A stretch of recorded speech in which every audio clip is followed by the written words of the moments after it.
forget it does that. It caught me off guard last time. Hey, welcome in. As Bibby's having a nice swig of the old Vimto there. Cheeky V, love it. Love it.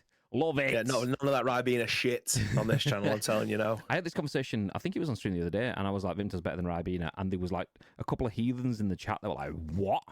So, yeah, I was like, I'm not even going to ban you because you're already troubled in life as it is, so we'll just ignore it and move on. But anyway, whether you like Vimto or Ribena, welcome into the stream. We are Ice Cream, and this is The Scoop, the UK's #1 video game podcast, if we do say so ourselves. We're going to bring you your daily dose of news from the world of video games and beyond, so strap yourselves in. My name is Graham Day. This is the man that we call Bib. And, yeah, this is The Scoop. Hi.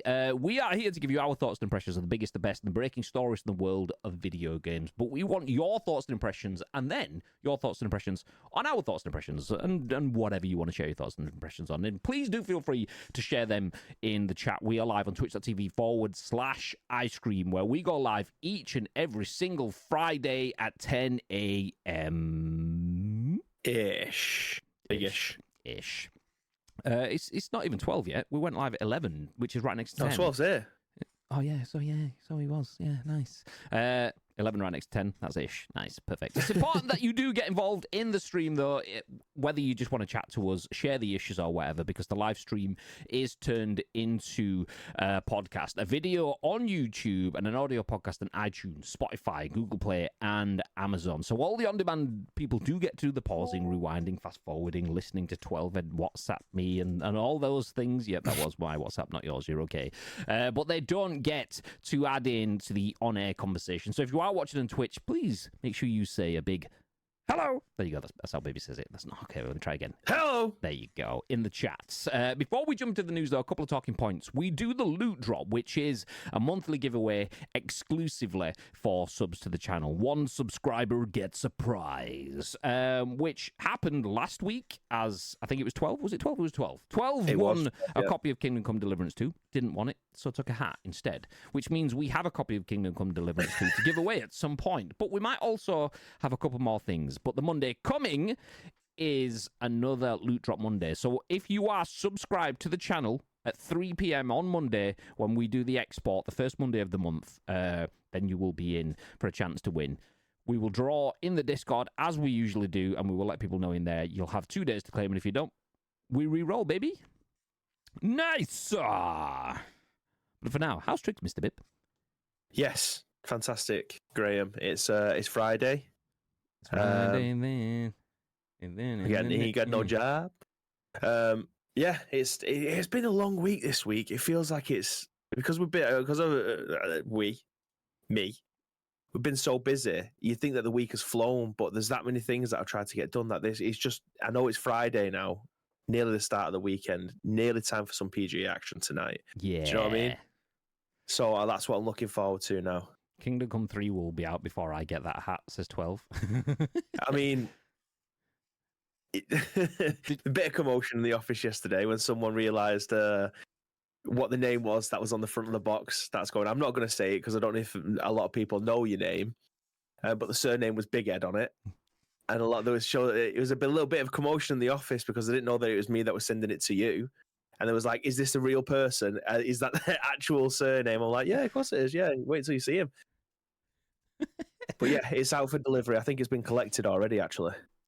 Beach, you're so ungrateful, 12. Yeah, honestly, Beach had to wait 76 years for his prize. You didn't see him complaining. I mean, he probably was complaining behind our backs. You know what he's like. I've heard stories with, but it's got it now, and he says it's wonderful. So there you go. Nice. Jason Bighead, cunts. So real government names.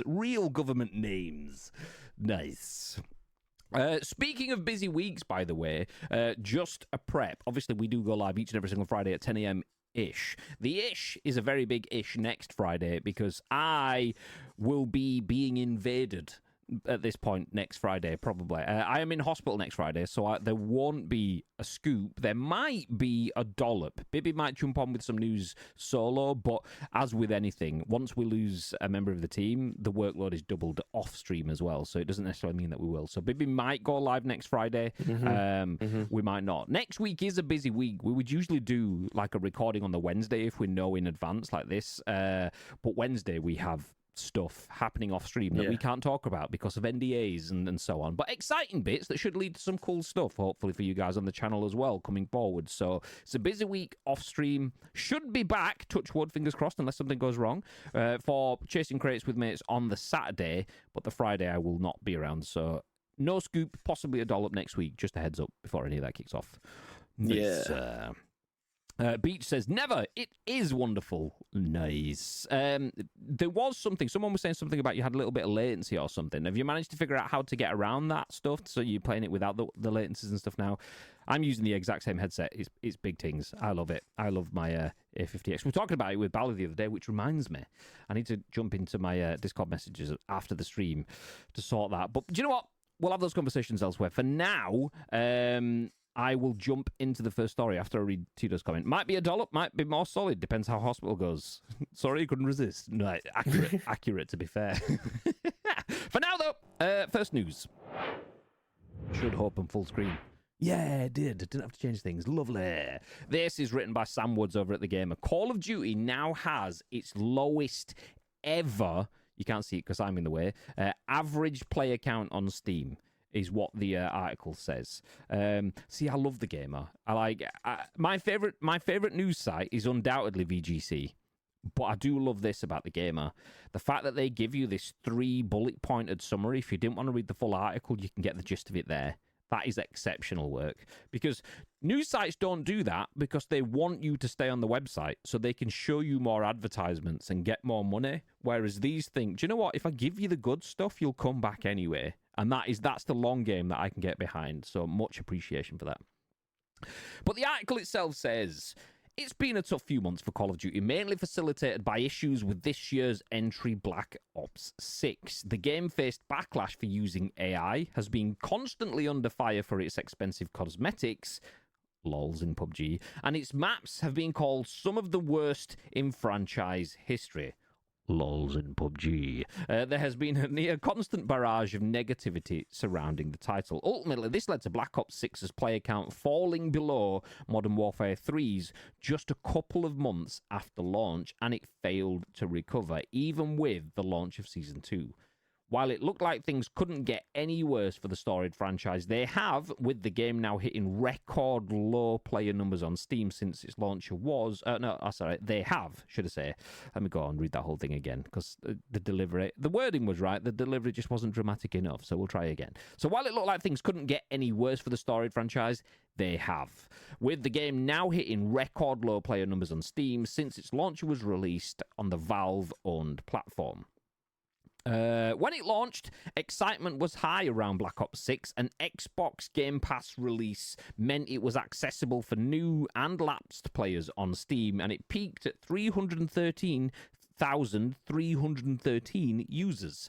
That changed quickly, though, just in case anyone doesn't understand that. 313,313 is the number of players it had. Nice. Prior to today, Call of Duty's launcher's lowest average player count on Steam sat at 55,000. I'm just going to leave it there, according to SteamDB. I am going to have to hit the decibel because that makes it. That makes the point. Fuck. Okay, it sat at 55,145.6. Average players. This was back in September 2023. Fast forward to now, and over the last 30 days, the player count has dropped by a further 10%, bringing the average down to 55,126.1. Naturally, some drop after the launch of a new title is to be expected. However, you have to imagine that even Activision couldn't have foreseen the game losing over 2/3 of its average player count in less than 4 months. With what is likely to be more than half a year until the next Call of Duty title is released, Activision will need to pull out all the stops to turn things around. Here's hoping it won't have wall running like 2026's entry is rumoured to have. I did not know that. Oh, it gets even worse. Ah, no. Okay, I'm going to jump back here for a second because I'm just stalling for a little bit of time as I jump back into this one. Just for a little bit of context. So Call of Duty being the worst it's ever been is quite remarkable when you put it in this context. This is written by Chris Scullion at VGC. It says more than 40% of all US, so obviously you can probably extrapolate some of this to the world, but be aware that this is just US only. More than 40% of all PS5 and Xbox playtime last month was spent on just 10 live service games. Players are trying fewer new games because of live services, analyst says. So more than 40% of the total time spent playing PS5 or Xbox Series X and S games in the US last month was spent on just 10 live service games. That's according to Matt Piscatella, the executive director and video game industry analyst at Circana, which was formerly MPD. In a thread on Blue Sky, Piscatella pointed out that more than 70% of active PS5 and Xbox Series X users in the US played at least one of the top 10 live service games in January. While some of these players may have simply tried the game, then moved on to something else, these 10 live service games have been popular enough to command a combined 40% of all playtime spent across the entire PS5 and Xbox libraries last month.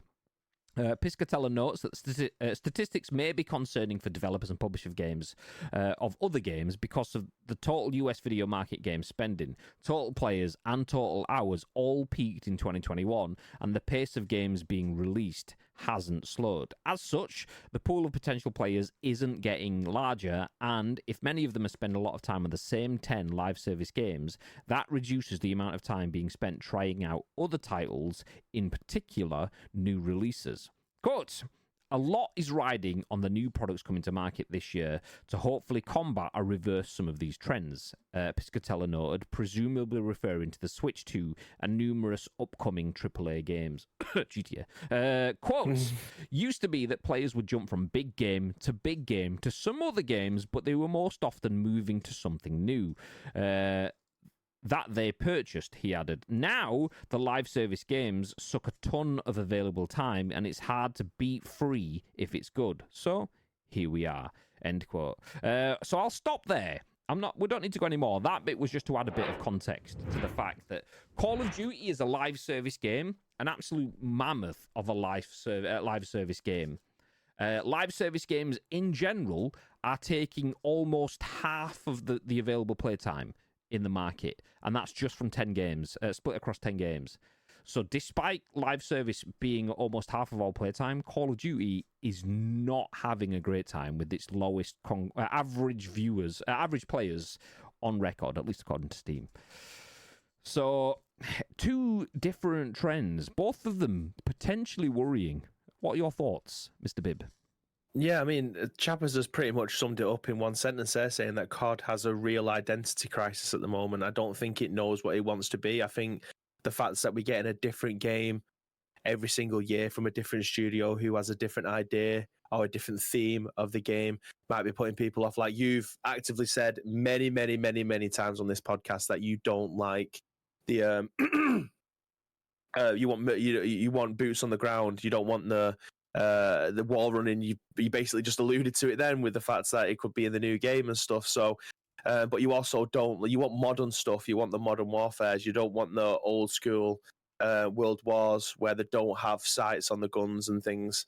You're very much a modern warfare type player, and obviously they could just keep on pumping them out because they seem to always do well. They seem to perform quite well, and people enjoy them. They buy them in the droves. Whereas me, I really like the old school World War types. So that I think that's where it starts to the lines start to blur because you can't please everybody, which is I feel like what they're trying to do with Warzone. Like you're trying to please everyone, which actually alienates everyone because you're shoveling so many different moving things into one game that it just isn't being treated well enough across the board. Like all the bug fixes that need to happen within that game aren't being treated because they're trying to put more stuff into it at the same time. Like how can you repair the foundations of stuff when you keep on building on top of it? It's impossible. So the fact that Call of Duty is going through some form of identity crisis at the moment, what they need to do is a hard reset. And I feel like they did that a couple of years ago with the original remake of Modern Warfare. And I didn't think they'd need one this soon. But again, it's the old too many chefs in the kitchen. Yeah. So I don't know what they need to do at this point, because they did it like 3 or 4 years ago, and they're back to square. They're back to the beginning again. They can't do another hard reset now. It's impossible. So I don't know, but like you mentioned with that article then that there's 40% of people that are playing the same 10 games. I think with games being so expensive as well plays a huge part in this, because games used to be, again, it's all, I've been trying to think of the word, but it's all relative. That's it. It's all relative to the era of how much people get paid for things and how much entertainment is going up. You can't go to a gig now for less than 100 quid. So people are going to go, actually, yeah, we can sell these games for 80 or 100 pounds for either digital collector's editions or whatever. Like the standard game price for a basic version is like £70 for a AAA game, which it is obviously obscene, but they need to make the money back somewhere. So if people are only buying one game a month and it's just standard 20 to 40 hour experience, gamers probably are going to complete that within a week, 10 days max. So what do they do after that? They have to go back to some form of free-to-play game, because they're coming out in the droves. For the biggest games in the world are free-to-play games. So I don't know how video game developers, publishers try and tackle this, because I think it's nigh on impossible nowadays with games like Fortnite. Like, it wasn't that long ago that Dragon Age Veilguard, I can't remember who it was from there, came out and said that the game failed because it wasn't live service, and he got absolutely panned for it. But there's a very small part of me that thinks, you know what, it might have had a better chance, even though that's not Dragon Age. That isn't what Dragon Age is about at all. It's about amazing storytelling, the characters, gameplay, all of that stuff that you'd expect from a single player type game. To then say, we probably fucked this by not having it always on, not multiplayer. I'm kind of starting to agree with them at this moment in time. I would disagree with them in terms of, and I'm referencing comments made by other people because I've never played the Dragon Age games, but I will quote Viv Alanko, hi mate, if you're watching, and he said the issue was it wasn't a Dragon Age game anyway, so the problem was that they tried to do that game in a very different way, which didn't really engage the user base, and they didn't do anything that set themselves apart either. So they didn't evolve and push out in new ways. They kind of went after the pie that was being done better elsewhere. So they didn't do what other people did as well, and they didn't do what they did as well. So that's kind of why that went. I do definitely believe that they should have looked at evolving. But if you look at your games like your Elden Rings and your Baldur's Gate and stuff like that, they didn't necessarily need to go after live service to succeed. So I think they could have done that. I don't necessarily feel like live service, for me, is the solution. I get why it is, and I get why people go after it, because if we see 40%, the video games market is, I know it's not the biggest right now that it's ever been, but you could still just generally say video games right now are bigger than they've ever been, compared to like the decade before or the decade before, not compared to like last week or the week before. Generally, video games are worth more. So if you get 40% of the entire market at its biggest, you will earn significantly more than you will have got making one game 10 years ago. So that's why brands are going after it. I get that. I understand that. The shit bit for us, though, as players, is if Call of Duty is not anywhere near where it has been before, but it's still pumping in the money compared to making one game that might or might not succeed and only have one actual initial sale value.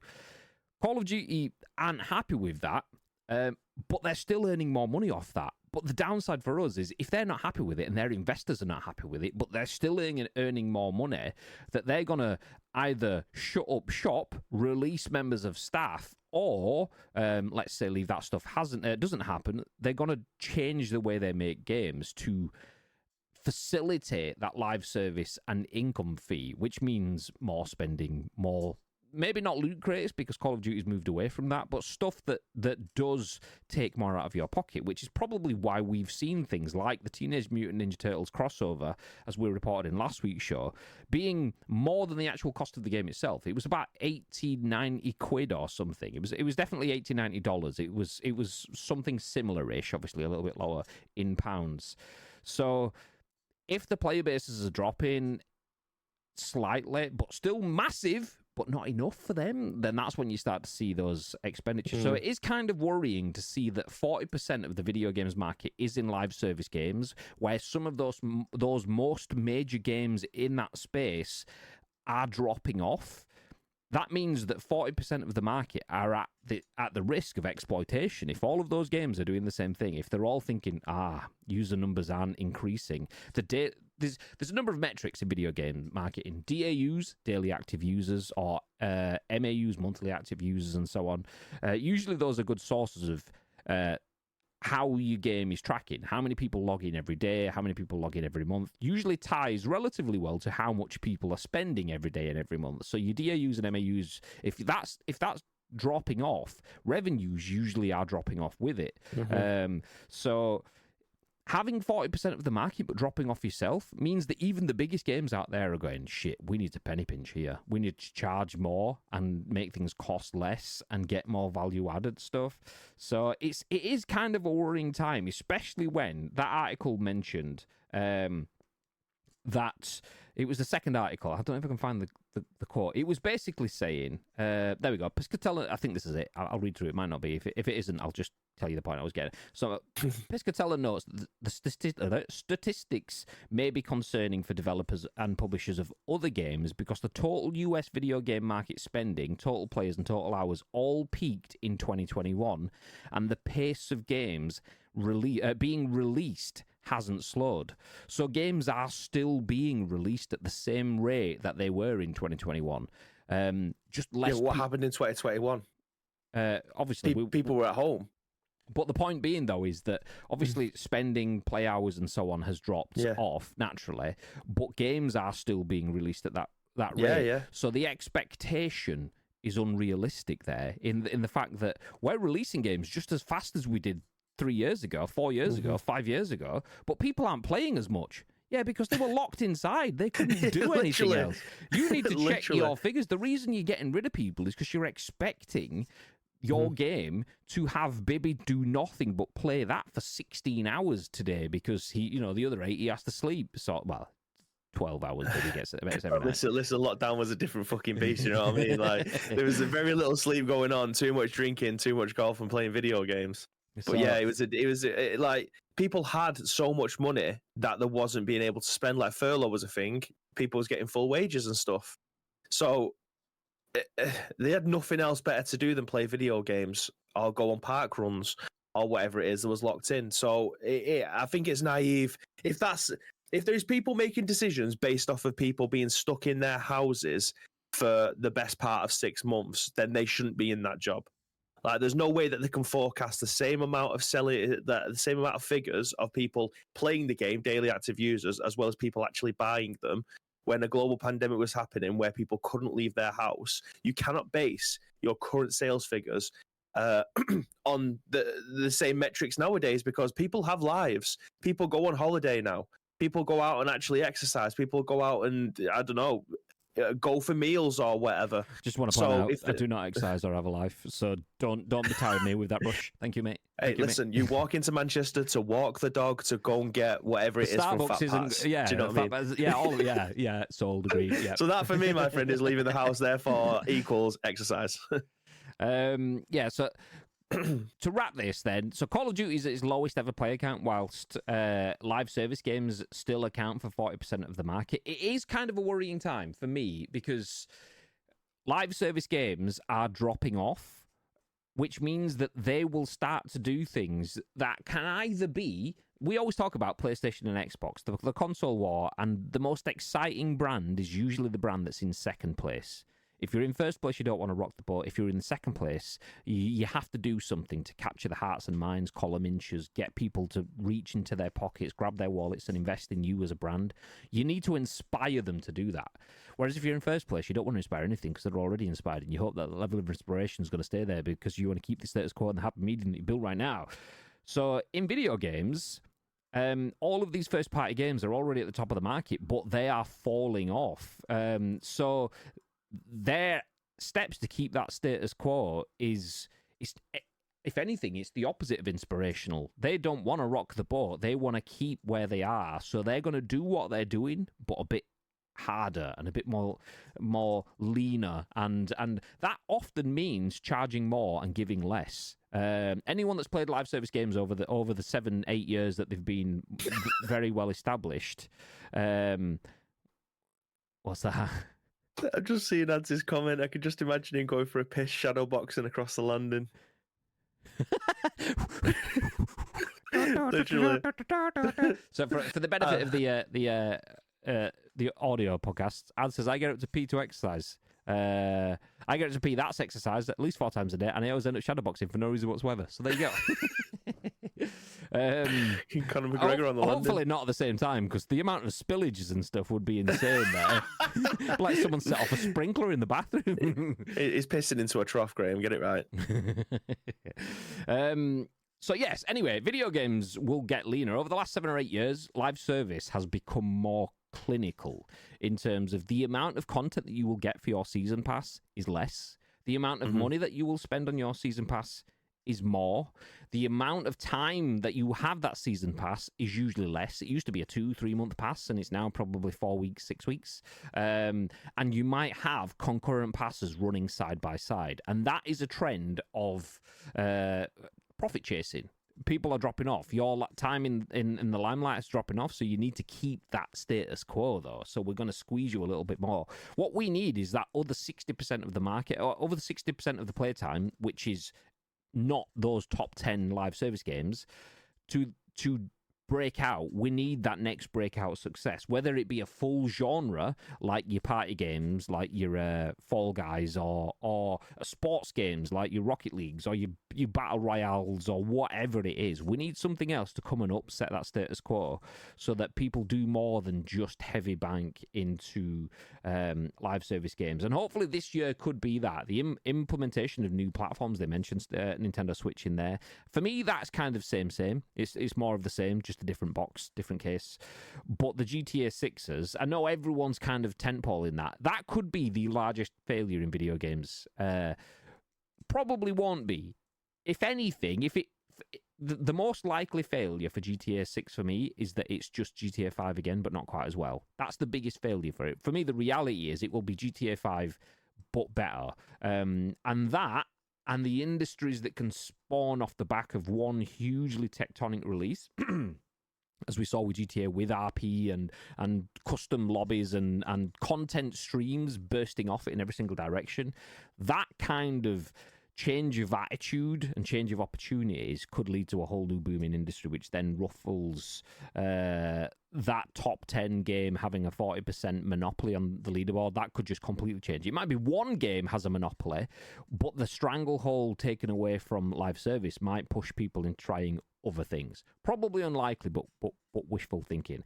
Either way, 40% of people playing in a genre that is clearly dropping off on itself, it shows you that you could be the largest game in the world, Call of Duty. You have a couple of bad releases, or you change tack, or you miss the landing. You don't stick the landing. It can be a very, very hard time, not just for you, but the industry at large. So, could this just be attributed to people wanting to be social gamers as well, though, rather than the first player experiences? Like, obviously, all these live service games are games that you're going to be playing with your mates. So, I don't know, like, when you do your chasing crates with mates, you're obviously playing with 3 other people, but when you do your dailies, chances are Nicho's going to be with you in the evening, so that's your opportunity to be able to catch up with Nicho, have a conversation with him, blah, blah, blah. So people who are playing all the Call of Duty games, the Fortnite games, Apex Legends, Rainbow Six Siege, CSGO, again, unbelievable game and has had some unbelievable legs. Like, it will never be caught. World of Warcraft probably came the closest, but CSGO, I think, is just so market leading that it's just, it's never going to be caught. But again, social game. So is that what it is? Like, are people just not playing single player games enough now? Like, when, I know you mentioned it before, but when GTA comes out, are people going to go straight into online? Or they're going to play the campaign first? Because there's only one way that people are going to be playing the campaign first, as if that's releases before GTA 6 online. I don't see that, like in the same way when we had the old school Call of Duty Modern Warfare 2 and things like that. People just didn't even bother with the storyline and went straight into multiplayer for day one. Because if you're not in multiplayer, you're not grinding. If you're not grinding, you're not leveling up. If you're not leveling up, you're not getting the cash. If you're not getting the cash, you can't buy the guns in the apartments, and the people that are in there are better than you, so you're off. You're already off the track, you're off the pace, and you need to catch up. So quite often people just go in and go, okay, we'll take the story in 3 months' time when everyone else has stopped playing it, because at the moment I need to be competitive and get there now. Yeah, so I think that's the only way that people are going to play the storyline first. I mean, do not get me wrong, there is obviously going to be millions of people that are picking Grand Theft Auto 6 up to play the campaign. I will be one of those people. The online stuff for GTA Online has never interested me. Maybe because I haven't played it with many people before, or haven't had a good enough experience to carry on doing it. But there will be more people wanting to just jump straight into it online. So the only way that everyone's going to play it collectively is if they stagger that for maybe a week or two afterwards. But they're not going to do that. Why? Because GTA Online is making so much money across the board that it would be stupid for them to stop those kind of transactions for 2 weeks. Yeah, I would love to see them have a soft launch, like you kind of get with Call of Duties as well. Like Call of Duty often releases the story mode, especially to creators or those with early access, a few days before the multiplayer, to give people the time to enjoy both. Unlike the last Black Ops or whatever that released, or was it this one that released without a story mode? I can't remember, but yeah. You touched on something then that we spoke about previous stream as well. I was going to move on from this story, but it's a good point. Is looking at the market now, and Bibby mentioning social gameplay, a lot of the people that play video games do that as a replacement for previous social activities. People would often meet up, go to the pub, or meet up cinemas, or whatever things you'd meet up for, or do social things with your friends. Quite often, people do that now in video games. Video games are often a meeting place for people. So often, the game isn't what you're playing. What you're playing is life. Game is just a facilitator for you to do that. And if you're doing that, often you do that on a level playing field, a familiar environment. So if that is FIFA, if that is Call of Duty or Fortnite or whatever, that kind of becomes incidental. PUBG, as Bibby's just mentioned, for me, and Nietzsche and anyone else that we might play games with off stream, let alone just on stream. And I wonder if that's something that gets factored into this, not just by the critics that are crunching the numbers, but like Bibby says, anyone that's referencing 2010 numbers as a benchmark for the industry is silly, because you are referencing an abnormal period of time as a normality. If you are referencing the amount of people playing games, then the market is different from what happened previously. The fact that 40% of all playtime is dedicated to 10 games was very different 10 years ago, but so was the average of the entire video game player base. You go back 10 years or 20 years, 30 years, it would be very different. The people playing games then were, air quotes, I don't like using this phrase, but I'm not going to spend ages and try and find good synonyms, but gamers. Back then, it was just gamers. You call gamers that were hardcore, and they play video games because they like video games, and that was what they wanted. Whereas now, people don't play video games for the games. People play video games for the life. They're your casual gamers. So, yes, 40% of people, 40% of all time is in live service games, but a large number of that will be people that don't necessarily assign themselves as gamers. They're just living their lives, but play video games as part of it. So that, if you're banking on that 40% being something that you can mobilize for your new single-player game or your non-live service game or something, then you're looking at it wrong, because that's not someone that wants to sit there and play a single-player game. They want games for social aspects, for escapism. That's not the thing that you will get in a single-player game. So for me, developers are looking at that wrong. The downside, though, is developers will look at that and think, well, the money is clearly in the other side, so we need to go for that. So there will always be those people that are your core gamers that like your single-player experiences and so on, but the requirements capitalistically, financially from the market will require more games that aren't that, which means that more games will be made to satisfy these people that don't really want them. They just want somewhere to hang out with their mates. So it is kind of a worrying trend as a gamer looking at that from the outside. I don't see where that stops. Anyway, I will jump back up because there was a bunch of comments. I did see some good ones earlier on. Where is Sheep's one? He did have a big one. We'll start here. Oh no, we've got even more. I hope it. Active today. Yeah, Tito. I hope it goes all well in. I don't know what. I hope it goes well in all sincerity. I get it now. Okay, type in while spelling FC before you highlight the spell in the previous message. There we go. I got. Yeah, nice. Sesh says, I understand making money. I don't understand digital items being more expensive than their real life counterpart. Amen, 100%. It's mad, really, because them going for the throw everything at the wall and seeing if anything drag people back only comes off like a desperate X to me. I need to find my scrolly job. There we go. Oh, now it's gone. Fuck, I knew it was going to happen. Motherfuck. Oh, no, now it's gone all the way back up. I'm talking about cheese fake again. Just focus on what makes you better and not trying to scramble about. COD has a real identity crisis at the moment, says Chappers. To be fair, I don't even think they even want the same game to be the same game throughout its life cycle. They've changed Black Ops 6 entirely twice since launch. That's the shit thing, though, is that's the bit where I was saying usually it's whoever's in second place has to evolve and think outside the box. Now, being in first place and looking like you're not going to remain makes people make these dodgy decisions. Do you know what? We'll go hard on this bit because we think this might be better. We'll go hard on that bit because we'll get more profit. And this we can just sit out for the next 6 months until the next one. And you get this instance where a game and a brand and a sub-brand like a Black Ops that's been around for over a decade suddenly is, what does it mean? Because I knew what it was, and now I don't know what it is. Certainly put me off going back to a 300 gig game file with a shite launcher to get into your game. Yeah, exactly. It's not a great launcher service, and if you're going in there and it's not the same game that it was, let alone not even classing the meta balancing, just the changing of the whole mechanic is woof. Ghost Recon Breakpoint tried making a relatively successful game into live service, didn't pay off, I think, says Tito. I was hoping I'd like Warzone, but it's just too quick and chaotic for me. Yeah, same. Yeah, I agree. I do like a bit of Warzone, but it's that change of pace that I say. I don't want that to be the pace. That's when I want a break from what I want as my pace. I know what I want from video games, and it's not that pace, not that speed. But it being a bit frantic and a bit chaotic is fun. Too frantic, too chaotic is just...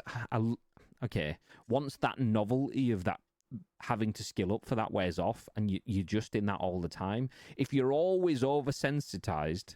is that a word? Oversensitized? No, desensitized is oversensification. Yeah, if you're oversensification all the time, it's a real word. Then it loses the value. The novelty is not there. If that's what you enjoy, fair enough. If it isn't, then you're like, oh, this is stress. I don't need this. Thank you.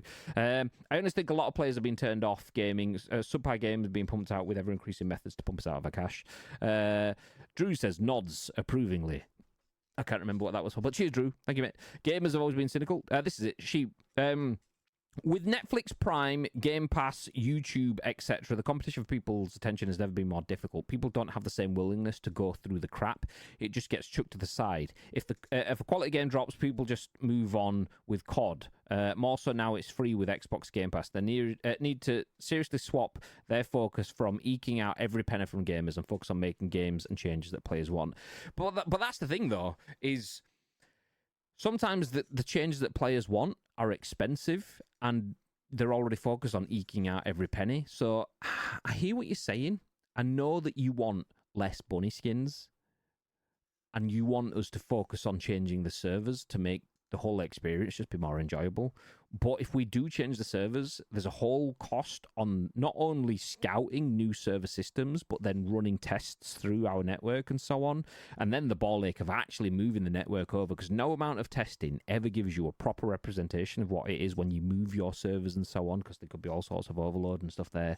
The fact that the servers that we've got at the moment, we understand what that price is. That's relatively cheap. The ones that will be better will cost more money. So, yeah, we want to make you better by here's 2 pink skins. Nice. Enjoy. And next week, 3 more pink skins. Let's go. So it is that thing. They must be selling, though. Yeah. For them to keep on wanting to do it, there must be. So it obviously is targeted at a particular demographic. Let's be honest here. Yeah. And it's obviously selling, because why would they keep on paying for a license for it to keep on coming back again?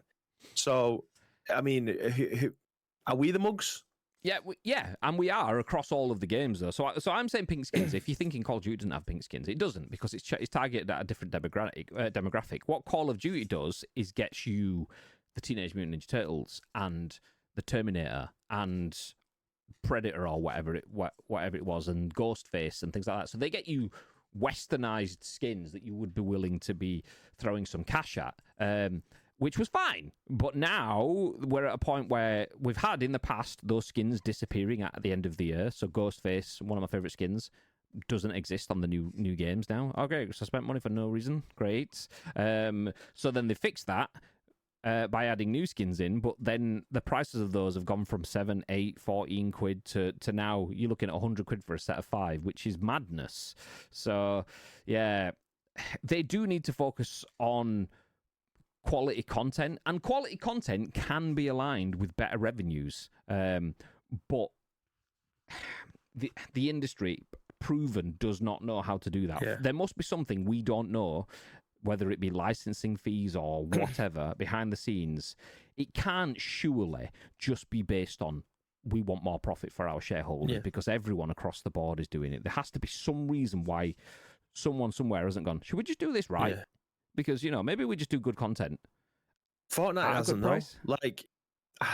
It's apples and pears, because Fortnite have had all the same licenses pretty much that Call of Duty have had for a fraction of the price. Yeah, true. Now, is it one of those? Is it the fact that Fortnite have them so low in terms of skin price compared to Call of Duty, because they know that if they get 3 sales of one, it equates to 1 Call of Duty skin, but they know that they're going to outsell the Call of Duty skins as a whole, so they can bottom out the price.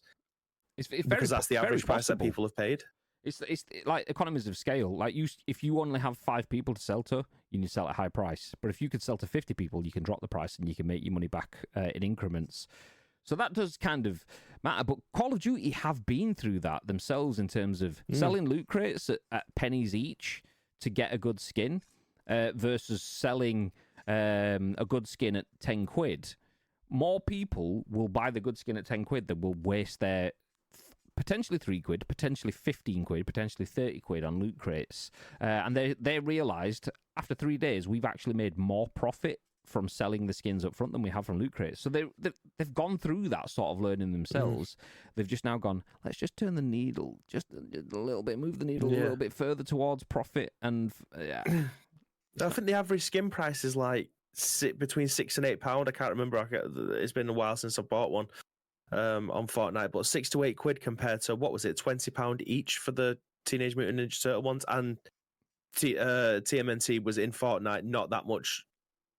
I'm sure it was actually before Call of Duty, and it wasn't that expensive. Yeah, it was. I got the Leonardo skin. It was about 8 quid, whereas it's 2,400 COD points, which I think is it 1999 or something like that. Something like that, yeah. Like how it's you can't. They're not comparable. Like you could buy 2 of the TMNT for the 1 that you buy in COD. You can't compare them.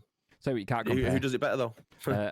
What you can't compare is having a normal P versus having a P that's done while shadowboxing yourself in the mirror. So that's where we are in the chat right now. And says, I always end up shadowboxing when I go for a P for no reason. Try knocking myself out in the mirror. Lost twice now. Dirt Chappers, hard plays. I'm going to implement that into my piss routine. Yeah, if you do implement shadowboxing into your piss routine, please do feel free to let us know. What's the scoop? There he is. All right, Tangley. I played Black Ops 6, but stopped 3 weeks ago. I haven't even loaded it up since Season 2 dropped. It seems to say was fun, but gets repetitive. COVID made gaming my sociable experience. A lot of people had that sort of impact too. I play more single player at the moment, loving PES 2012, Borderlands 3, and my indie roguelikes. Yeah, a lot of people. I mean, I'm definitely... moving, not necessarily more into single player, but moving my expectations of video games around at the moment. I'll probably still come back and settle on PUBG as I always have done over the last few years, but I've definitely got more of an urge to switch now than I ever have. So it just shows you where we are with video games. Call of Duty is not the only one that's tired. Live service can be and is, and very often does become tired. Probably the nature of the beast. Waiting for a good multiplayer game to blow my mind. Monster Hunter Wilds is interesting today. Released today. Interesting, me should have said. Released today, innit? I think Delta Force Extraction, when it comes to console, could do bits for a lot of the community, the PUBG community. I agree. I think Delta Force is definitely a viable option for a lot of people at the moment that are looking. Again, write this down if you've not already played it. But Exoborn, I think, is going to be one of those games. I have played the open beta, the last one that came out. Fantastic game. I genuinely think that this is the extraction shooter that I personally have been waiting for. It's got a little bit of everything. It feels like I'm playing The Division, which is great because I love The Division, just with a lot of tactical extraction elements to it. But yeah, keep your eyes on it, on Exoborn. I think that's going to do bits. And Fear for 98, by the way. Yeah, there you go. Just don't go to our time because it crashes. Yeah, we tweeted about it. There's a game on Steam Next Fest, which is ongoing right now. You can play games and demos for a bunch of games for free for the next 5 days-ish, I think it still runs for. 3 days, I think it is now, actually. And there's a game in there called Fear for 98. Fear for, which is FIFA 98 meets Silent Hill. It's almost like a Rocket League-esque sort of viewpoint, but in a 90s PS1 style developed game made by a solo developer. Don't expect a lot because it is made by a solo developer. It's definitely it relies on catching the animation of FIFA fans and Silent Hill scary game fans and them merging together to be the wonderful thing that it could be. It's not the wonderful thing that it could be, but it is a quirky idea. So check it out if you want. You don't have to. It's up to you. No spawn. I like that one game Bibby played / tested. It was a BR, but had a cart mode too. Which one was that one? Compete. Very good game. Again, it was in very, very, very early access. I still got it. It's still going. It's in it's in early access.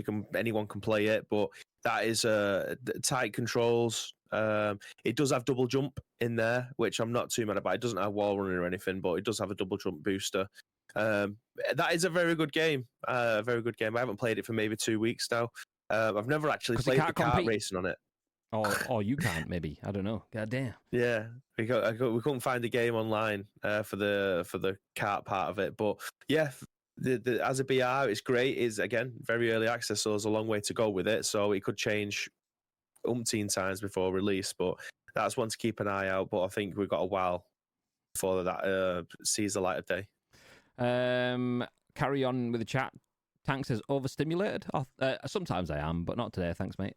Doom says, by the way, my birthday, T8-ish week. It's your what, T80th this week, mate? Nice. No, I'm joking. It's Doom's birthday. It was Doom's birthday this week. Happy birthday, mate.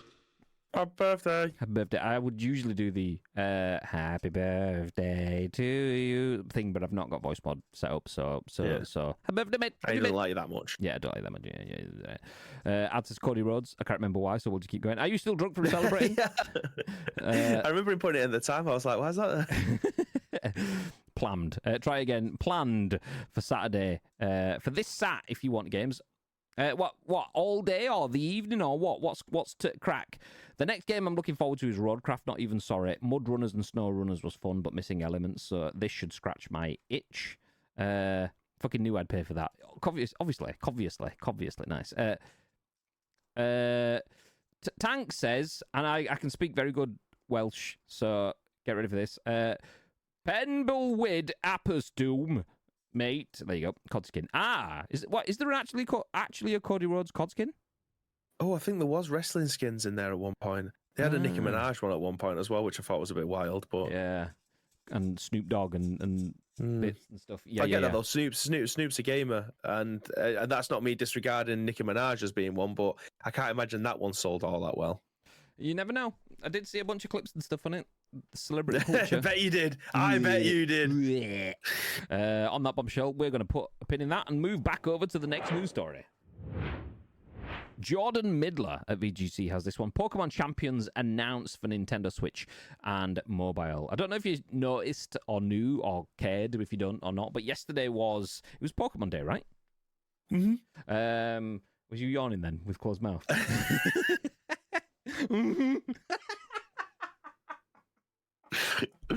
Oh God, I haven't got a poker face. Samantha tells me all the time. I wasn't looking at you, so I didn't see it that time. I can tell when you're doing it, but it was the.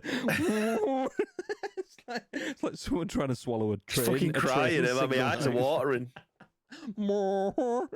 Nice. Okay, Pokemon Champions announced for Nintendo Switch and mobile. The new battle-focused game is being developed by Pokemon Works. The Pokemon Company has announced a new game, Pokemon Champions, which will be released on both Switch and mobile devices. This title will be focused on the Pokemon battles you know from the Pokemon games, the Pokemon Company said. We're aiming for these core-style battles to be enjoyed by more people. I'm going to hit play on this. Mute it, though.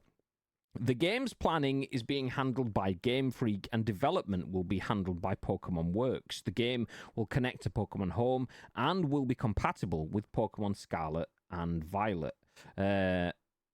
Get rid of the advert. Get ready to experience everything you love about Pokemon battles all in one place in Pokemon Champions, reads a press release for the game. This new battle-focused game will feature familiar mechanics such as Pokemon types, abilities, and moves, creating an environment conducive to rich and varied strategies for new and experienced trainers alike. It's not just familiar mechanics. You'll also you'll be able to bring in classic Pokemon from Pokemon Home too. Look forward to cross-platform battles alongside your favorite Pokemon on Nintendo Switch and mobile, with a variety of different modes available for your desired experience. While a complete list of compatible games wasn't announced, both console games such as Scarlet and Violet and mobile games like Pokemon Home were referenced, suggesting the vast majority of currently available Pokemon will be usable in the game. No release date for the game was announced elsewhere.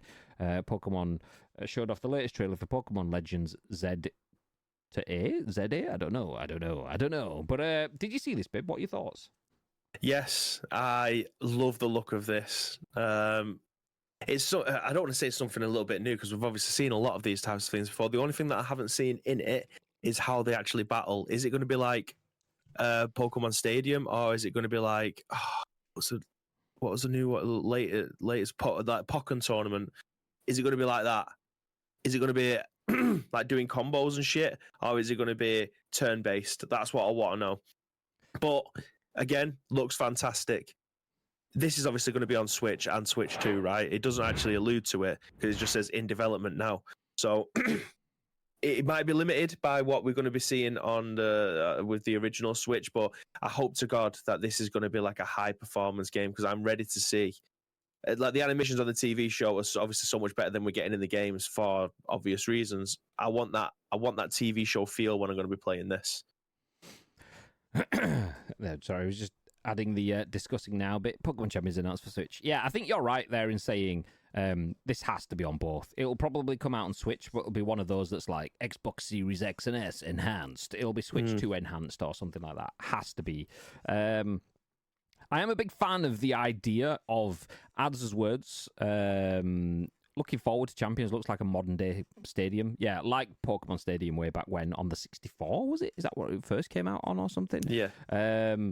So played a lot of that. I like the idea of battling across the map using Pokemon.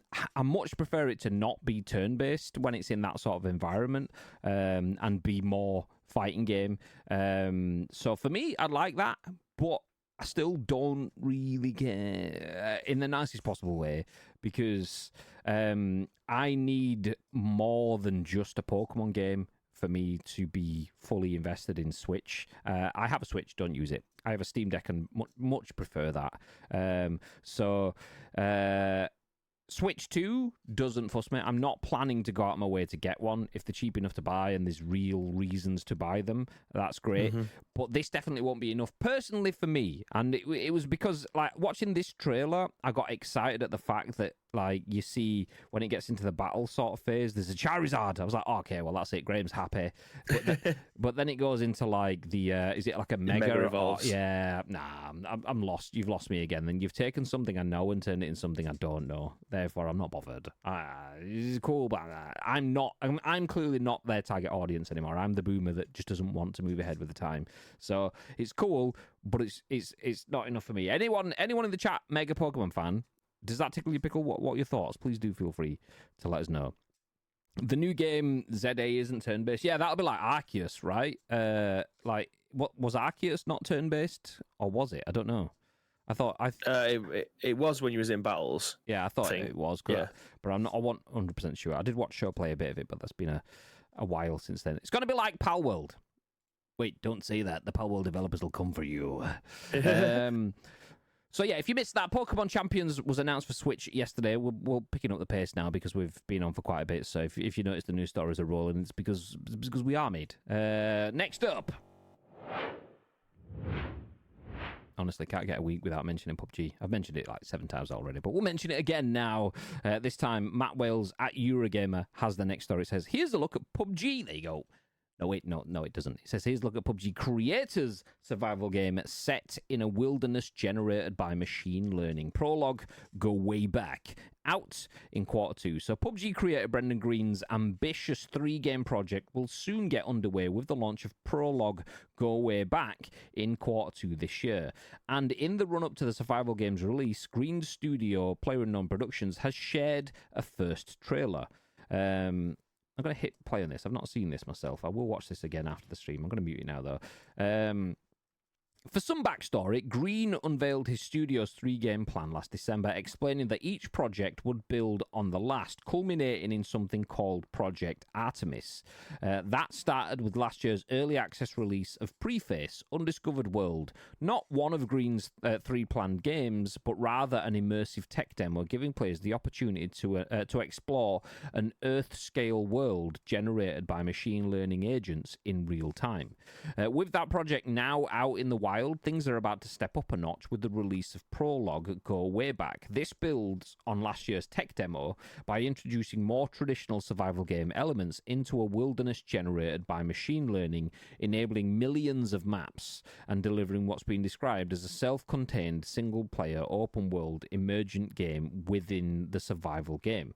Don't know what that means, never do I. Okay, Go Way Back. Problem now, it basically means your single-player world environment should be vibrant. That's what we get. That's what I'm getting. Anyway, Go Way Back promises a world where emergent systems subtly influence gameplay, with players needing to brave unpredictable weather and ever-changing landscapes as they attempt to reach the weather station and call for help to escape the wilderness. To that end, they'll begin with an old weathered map and essential tools, utilizing resources, foraging for food, making repairs, and building shelters to improve their chances of survival. Quote, no one will tell you where to go or how to survive, explains the blurb on Steam. There are no hand-holding mechanics, no fixed paths, and no guarantees. It's a world where preparation is key and improvisation is often the difference between life and death. That's about all the information shared so far, but Prologue Go Way Back's first trailer, which you can see above, not now on stream because that would be Final Fantasy, gives an approximate idea of how it'll all unfold as players explore vast expanses of autumnal forests, crystalline lakes, and looming mountains in snow, ice, and driving rain. Go Way Back is the first of 3 standalone games that'll serve as building blocks for the studio's ultimate project Artemis, a massive multiplayer sandbox experience that leverages the technological advancements tested across earlier games. After Prologue, 2 more games are planned for release in the coming years, Green explained previously, each addressing critical technical challenges that will bring the studio closer to the final product. A lot of words there. What's your take, Mr. Bibb? Yeah, I actually quite like the trailer of this. It definitely looks like the type of game that I would love to jump into. I'm full screen. Obviously, for people to have a gander. Yeah, the purpose of it is obviously to find the tower, but like, what you're doing along the way.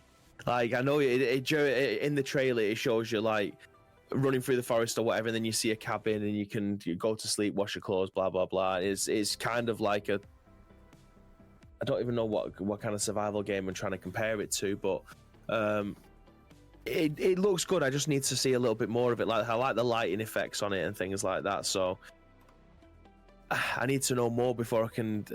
I think it's a game that I would like to play, but if it's a game that I'd end up finishing, I don't know. I don't know what the hook is yet. Like, is there going to be people chasing you, or is it just elemental damage? Like, I don't know what the game is all about. But yeah, the trailer makes it look really good. It actually looks quite scary in some bits as well. Yeah, it does look cool. First time watching it now. I've got the audio on for the first time. You are right. This is definitely a demo in essence, in the fact that, or a technical, what was the phrase? Trial program. It's not the words I'm looking for, but we'll go with that. It's definitely something to allow them to data crunch and test systems and so on. Okay, we're done. We'll go back over here. Which is cool. It doesn't look like you are coming up against other people, be that NPCs or PvP. It doesn't look like there's any. It's just you PvE in terms of braving the environments, which is pretty cool in itself. In terms of you've got the survival elements of DayZ, but without the distraction of the zombies and things like that. That probably won't last for very long in terms of shelf life, but it's probably not meant to. If this is only a prologue to prologue, or what was it? So there's preface, undiscovered world, prologue, go way back, and then they were all part of Project Artemis. What was the end point again? I can't remember what they said. Do you know what? I'm not even bothered. But yeah, it looks cool. I definitely would give it a try. It's probably not something that you're gonna spend a long time in. You might give it a few playthroughs or something if it's a case of getting to the end. But beyond having the same sort of environment or the same sort of journey, but having that massively changed by being in torrential rain, being at nighttime, being windy, being weather effects, that's cool, but then you've kind of done it. Okay, we need to get to the tower. Oh, I died because I didn't make it. Oh, I did get there. Job's a good one. It's all cool. I do like it though. I'm very much invested in the long game that they have for this. I might not be overly excited about going in and try and go way back, but I am excited about the idea of someone doing like massive scale survival games properly, because games like DayZ, for me, and maybe I'm wrong, if people are DayZ players, I've got an interest in DayZ. I've played a bit of DayZ, and it feels like this game could be phenomenal, should be phenomenal, with how long it's been going for, how many people are invested in it, how many mods and things exist in the world for it. But then you'll still have the same sort of rough around the edgesness of you walk in front, a zombie will be there, and it'll kind of go, oh, there's a fucking dude there, and then it'll go, ah, and then they'll run towards you, and they'll go, ah, ah, 3 seconds, then they kind of go, ah, and then, ah, ah, and then 3 seconds, and they go, wow, and then they go, ah, ah, and it's like, oh, so the same shitty, patterny, routine-y stuff. There's nothing, it's just the same, more capped naffness, and then low-res, and blah, blah, blah. So if that's the best we've got, surely we can have better. So if this is building out procedurally, there we go, generated worlds. For you to say. Yeah.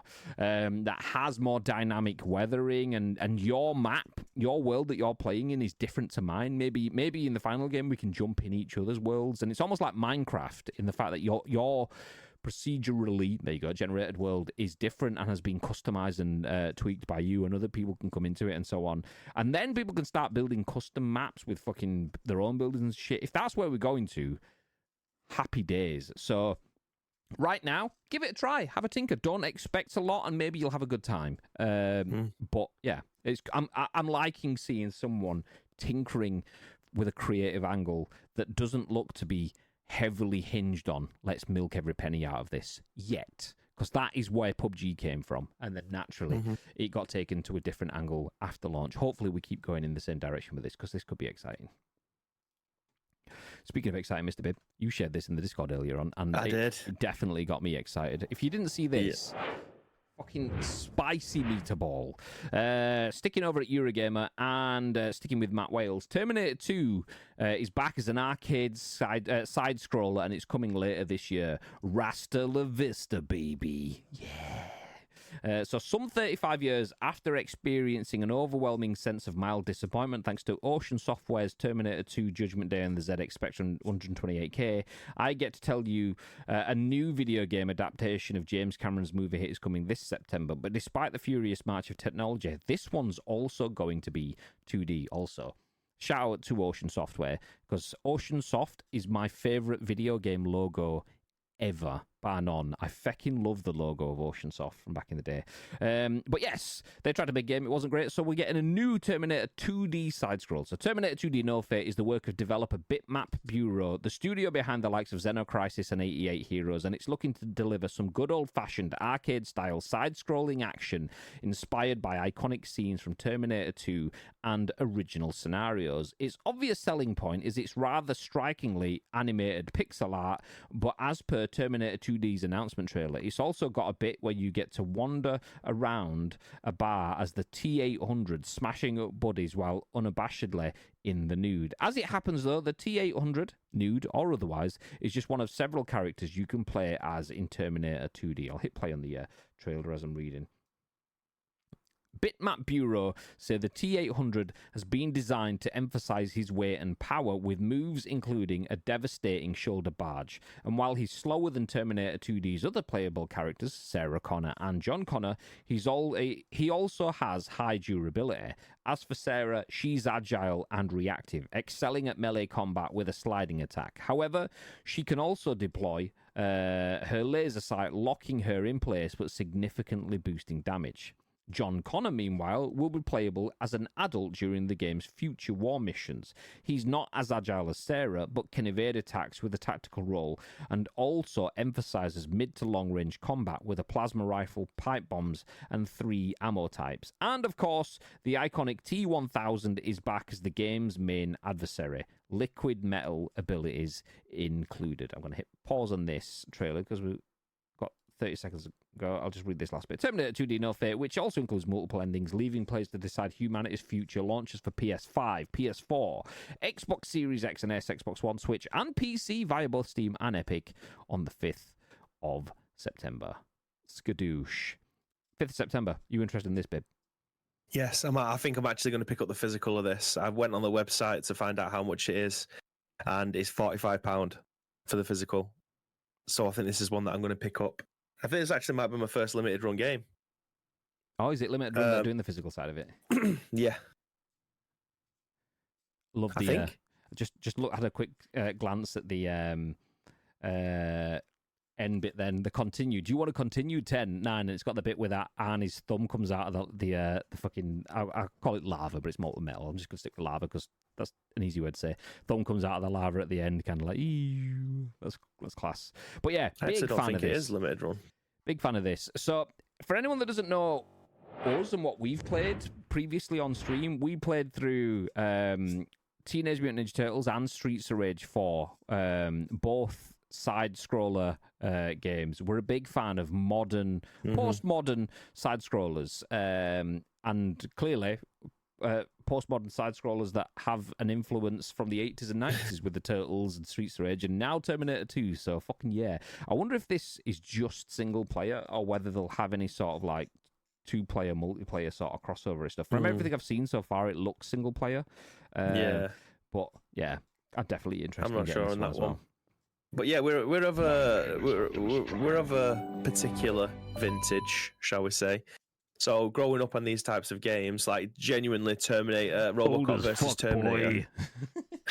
Yeah, RoboCop versus Terminator on the Mega Drive. That's like one of my all-time favorite games. That's one of my great gaming memories from when I was younger.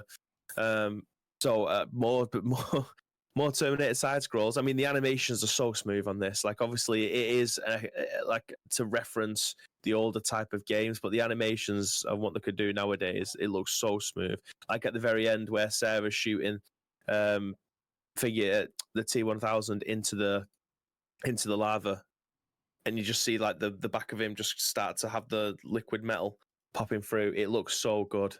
I can't wait to play it. Genuinely. Yeah. Speaking of old as fuck, show! How you doing, mate? I mean, the sub being 54 months, not you. Yeah. God damn. God damn.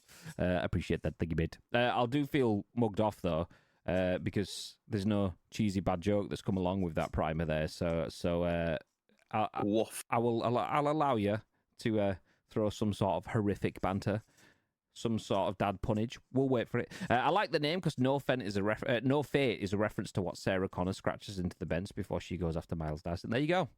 And you know what? Never would have put two and two together there. So that's great trivia. David's always got bits of trivia like that. Big fan of this. Terminator Dark Fate, No Fate. There you go. Just mentioned it and I fucked it up straight after. No Fate is definitely something I'm interested in. We'll do 2 playthroughs. If it's not multiplayer, we'll watch Bibby play it and then you watch it played by a real expert. Yeah, and then after that, I'll play it as well. I never picked up the other Terminator game that came out about 3 or 4 years ago that actually looked really, really good. The Nakon one. Nakon, that was it. I was going to say Deep Silver, but yeah, the Nakon one looked really, really good, and it actually reviewed quite well, if I remember rightly, as well. Yeah, there was that. That was I think it reviewed okay, but then I think it was the RoboCop one after it that reviewed really well. Yeah, that was the cheesiest shit. Yeah, but people were like, if you know it's cheesy RoboCop 80 shit, then it's great. If you expect anything more than that, then you're the problem, not the game, because you're expecting it to be something different, and it's supposed to be like a love letter back to the films kind of thing. Did you hear that the creator of Throat Lozenges passed away a couple of weeks ago? There was no coffin at his funeral. My wife said she's leaving me because I always misquote the Terminator films. She'll be back.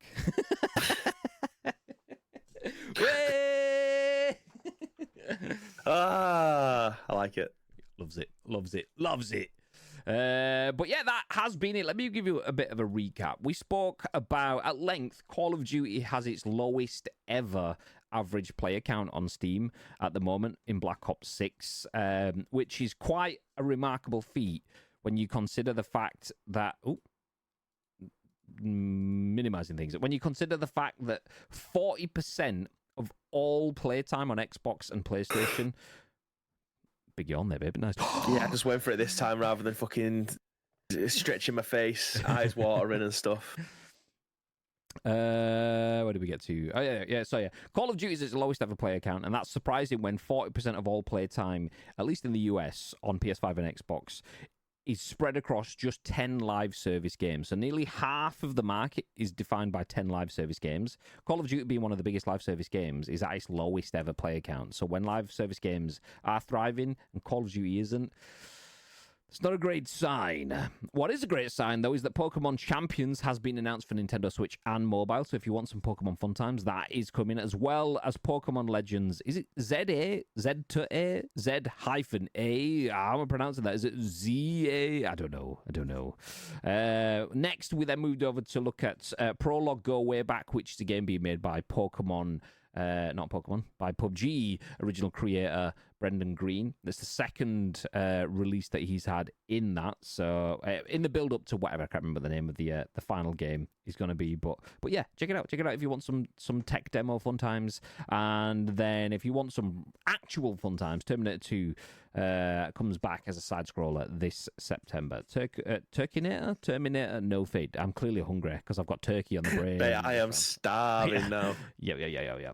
We're just about ready to let you go. Before we do, we've got one more thing that we always do. We wrap up the week with a little bit of info on how you can bag yourself something for free. It is !FF Free Game Friday, and I'm saying that Tito can't do it because he's not a mod because Free Game Friday. Goddamn. So Epic Games Store free games right now. Friday 27th of March, which was yesterday, through to Friday the 6th, or Thursday the 6th of March, should I say, is Mages of Mistralia. I don't know if I pronounced that, but if it's not right, we're going with it anyway. So like any good kid born with magical powers, Mages of Mistralia, Zia strikes out on her own in a whimsical adventure of self-discovery and justice.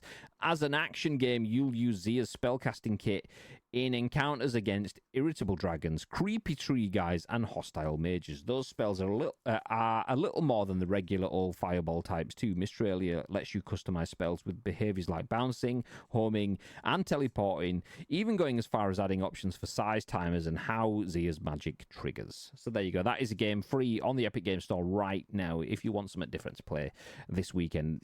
Next weekend, though, we got, I don't know what it's about. Next weekend from March the 6th, we will be getting Them's Fighting Herds. Don't know what it is, but it sounds like that's fighting talk, so we'll have a bit of it. Yeah. And we're done. But not done for the day. We will be back on stream tonight. Bibby will be around with some PGA 2K. Yes, I will. 25.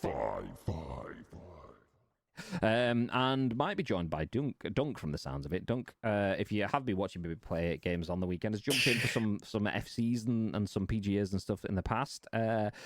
He's been buzzing for the game, now has access to the game, had a very, very long night trying to get up to speed. Clearly he wants to be Billy Big Bollocks on stream, but will Bibby, Mr. PGA himself, be the man, the myth, and the legend on the golf course? My God, even my bits to sell are just not working because I'm hungry. Will he be the man, the myth, the legend, and the coleslaw? Find out tonight on twitch.tv/ice cream. But yeah, I guess it's not. Yeah, I believe in it. That's later on though. For now, we are going to wrap things up. If you are watching the stream, please stick around. You'll get some sprinkles, some channel points as we pass on a raid to one of our friends, TBC. But before that happens, Mr. Bibb, is there anything you want to add? Yes, thank you very much to each and every one of you that have joined us for today's episode of The Scoop. As Graham alluded to, it was either at the beginning of this show or in the pre-show, that there might not be an episode of The Scoop next week, depending on workload.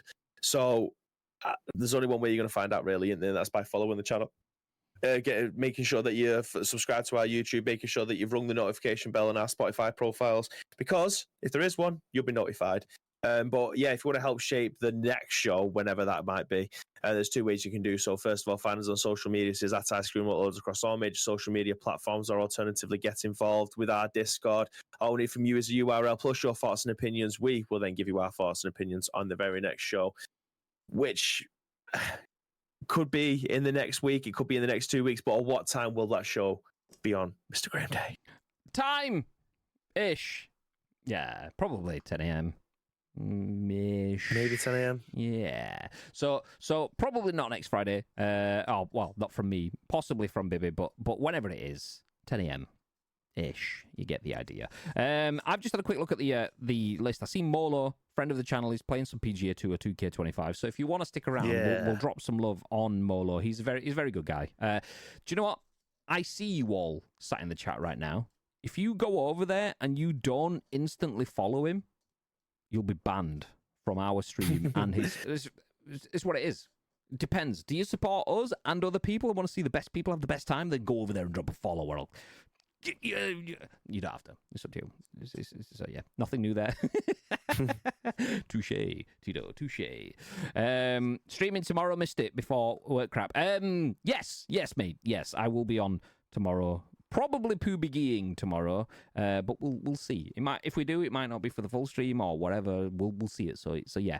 I'll chat to you off stream. Let me know what you're crack-lacking for tomorrow, Doom. Maybe I like getting banned. Maybe you do. Wait, it's that easy to get out of here? Nice. Hey, you just bought a hat. Shut your mouth. You love it. You got your own emotes and everything. Anyway, on that bombshell, we will see you next time. Join Bibby tonight for some PGA 2K25. And until then, I'll stay frosty.